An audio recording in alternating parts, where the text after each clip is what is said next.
a não ida do presidente Bolsonaro foi um tiro no pé gigantesco. Eu costumo dizer que foi o segundo maior tiro no pé que foi dado no Brasil esta semana, foi a decisão do ministro Alexandre de Moraes. A primeira, obviamente, foi a questão do próprio vídeo em cima do Nicolas, que, na verdade, essa questão do Pix se transformou num grande tiro no pé do governo Lula, mas o segundo tiro no pé foi não deixar o presidente Bolsonaro ir a essa posse. E eu vou te dizer por quê.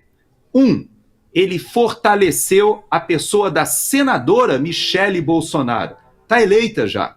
Se a Michele Bolsonaro estava sendo cogitada para ser uma segunda senadora no Distrito Federal, aí onde você mora, eu quero te dizer que essa decisão do Alexandre de Moraes elegeu a Michele Bolsonaro. E olha que eu nem a vi ainda. Agora você imagina quando ela chegar na cerimônia, provavelmente a gente pode fazer essa projeção, uma mulher bonita, que sabe se colocar, se comunica bem, inclusive surpreendeu o próprio presidente Bolsonaro, quando foi a um evento ou dois e a viu falando numa igreja e ele falou, ele mesmo confidenciou, eu nem sabia que a minha mulher falava tão bem em público.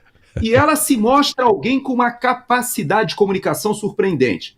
Segunda coisa que nós não sabíamos é que o Alexandre de Moraes talvez tenha ficado com medo do Nicolas e dizendo assim, se eu libero o Bolsonaro, eles vão fazer um arraso nas redes sociais. Vão botar ovo para tudo que é lado, vão dizer que o cabeça de ovo cedeu, então eu não vou ceder. Sabe o que aconteceu, Paulo?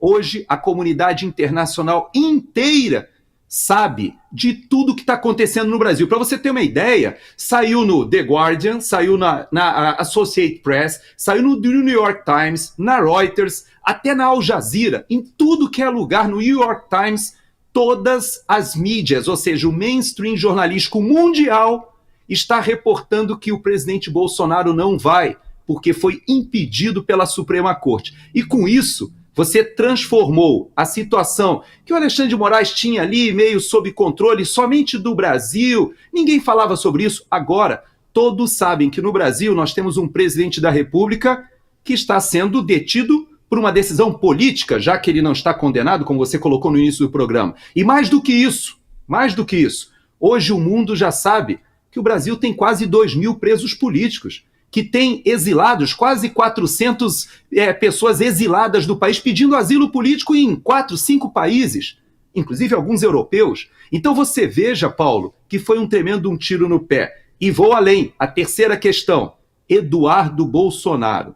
Eu estava ao lado do Eduardo Bolsonaro ontem, eu vi a foto que você colocou daquele evento, foi um curso que o Paulo Figueiredo fez para os políticos que estão vindo aos Estados Unidos para posse, para eles se prepararem para entender a conjuntura aqui dos Estados Unidos, para entender como que os Estados Unidos lidaram com esses 4 anos de governo Biden e por que a sociedade americana reagiu.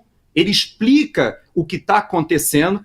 E só que eu estava nesse curso quando o Eduardo Bolsonaro recebeu a informação de que o próprio Congresso fez uma publicação dizendo que Bolsonaro é um patriota, amigo dos Estados Unidos e deveria comparecer à posse do presidente Trump. Essa manifestação, sabe o que acontece, Paulo? Hoje o Eduardo Bolsonaro se transformou na principal liderança das relações exteriores da oposição no Brasil. Ele consegue rivalizar, ouso afirmar, que hoje Eduardo Bolsonaro consegue rivalizar, inclusive com Celso Amorim. Se nós temos um chanceler do governo, que é uma personalidade que faz todo aquele trânsito de informações, que não é o Mauro Vieira, que não é o oficial, hoje nós temos um deputado federal, filho do ex-presidente da República, que simplesmente tem trânsito no executivo e no legislativo da maior potência mundial. Então eu estou te dizendo uma coisa, o Alexandre de Moraes conseguiu eleger a Michele, talvez tenha ajudado até a eleger o senador Eduardo Bolsonaro, e talvez até o Flávio Bolsonaro, que também estará lá, ou seja, também conseguiu transformar o Eduardo Bolsonaro numa liderança diplomática ou internacional, ou das relações internacionais, muito maior, porque ele estará na cerimônia representando o pai dele, e a Michele ao lado representando o marido. Você tem ideia do que é isso, Paulo?